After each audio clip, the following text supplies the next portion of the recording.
Alright, I'm on hole number 14 of the Vintage Open Tournament in the opening round of the rookie division. It is Thursday. Alright, I need to get my layup shot right up here.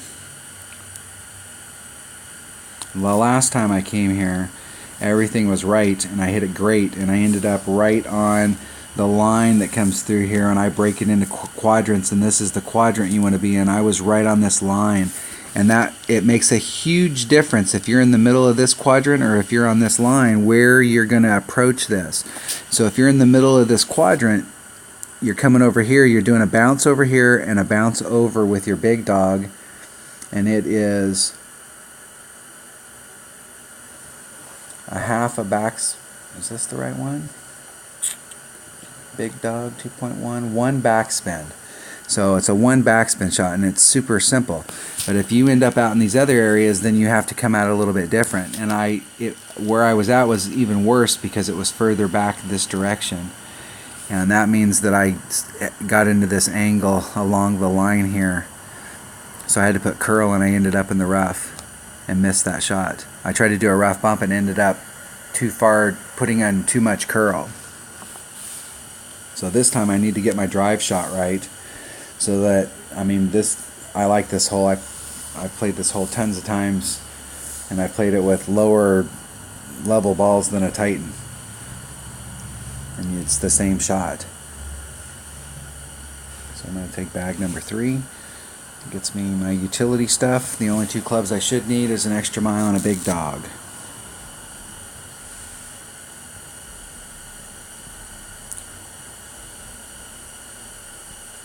Hole number 14. Titch shy of 3 top spin. 3 left hand side spin.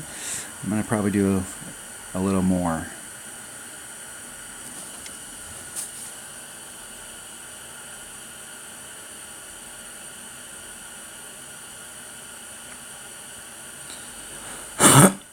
So our opponent, opponent's got a level 5 driver, extra mile, and a white ball.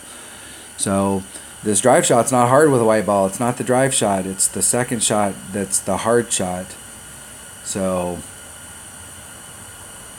you can help your clubs out here.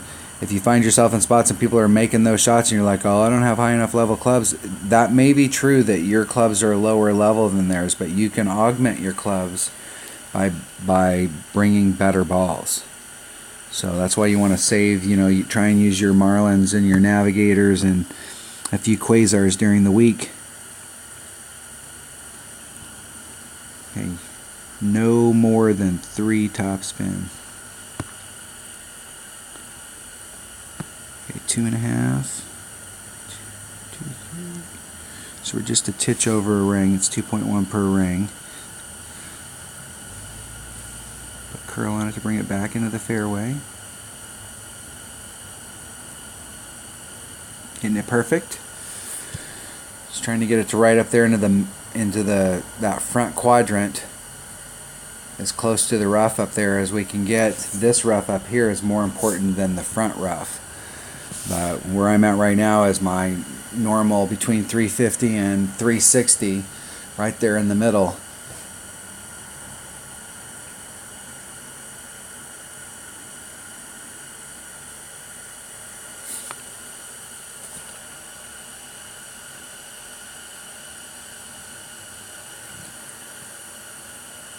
So this is the problem with the Guardian. Guardian has advantages because it has backspin, and so it helps you out on a lot of holes. But when it's lower level, its disadvantage, big time disadvantage, is that topspin.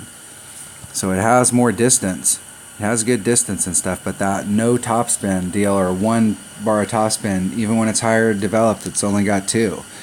When it maxed out, it gets its last little bit of topspin when it's maxed out. So this is the preferred spot, is 1 backspin and then trying to line that up to go right at the hole. Okay, and it's 2.1 per ring. So that's 4.2. So it's right at 2 rings. Now it's just hitting it perfect.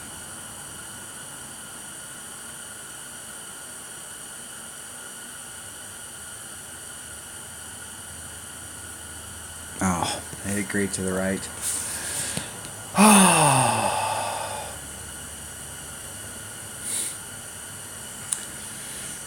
Get on the fringe. Whew. Thank you. Thank you.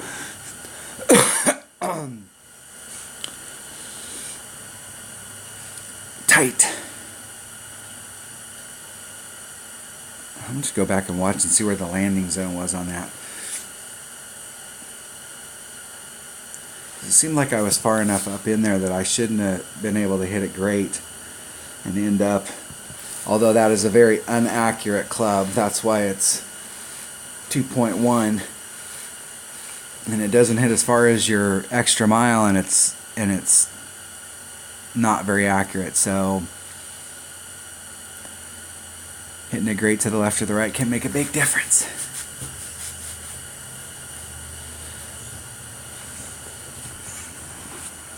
I would have much rather that just went in the hole.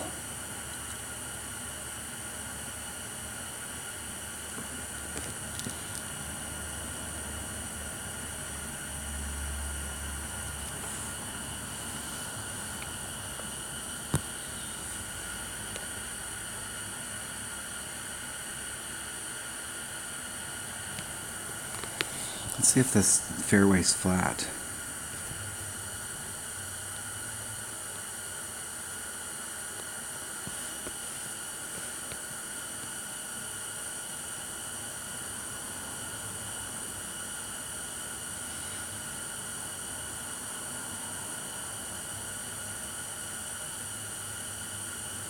Hitting it perfect. Rolling into the hole. There's a couple holes on this in this course that you can't, the bump and run, if you do it and you move your line around, it'll disappear and then it'll jump back up, and it's not like you move it all over and it's just a straight line. And on those types of greens, you don't want to do that bump and run. You want to do the little hop and get up there. Like on hole number 1, I think you definitely want to do the hop. So if you use an Inbringer, you'll really like that shot. With a Rapier, you really don't have to do anything other than just where it comes on in the original setup. Just line it up and take the shot. Alright, that was hole number 14 of the Vintage Open Tournament in the opening round of the Rookie Division. Thanks for watching.